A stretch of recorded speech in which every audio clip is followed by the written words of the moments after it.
Greetings. This is Professor Harishandra Higginsbottom transmitting from the archives of the WAPE, year 9595, across the space-time synchrony, where all moments coexist. I speak to you from your future and of my past.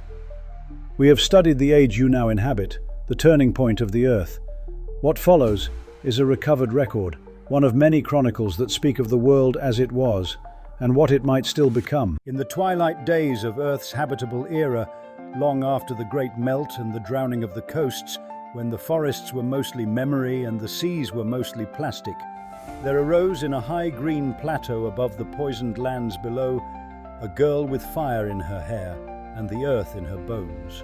Her name was Ròna. Her people called themselves Clown Namahar, the children of the mother, in a world ruled by the Monstrato Corporation, where weather was owned, where rain was taxed, and where extinction was just another line item on a balance sheet. Ròna was raised to remember what it meant to live in right relationship with the land. She was taught that the earth was not property, but kin, not a resource, but a relative. And she became something more than even the mothers could have hoped for. A guardian, a warrior, a hope the world had nearly forgotten how to hold.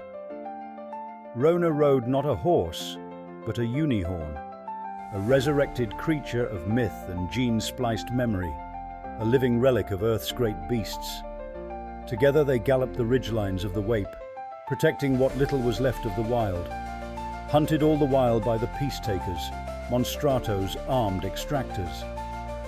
But this is not simply a tale of heroism. It is a story of love, of memory, of betrayal and survival. It is the story of a young girl who became a symbol, not just of resistance, but of renewal. And it is, most importantly, a prophecy.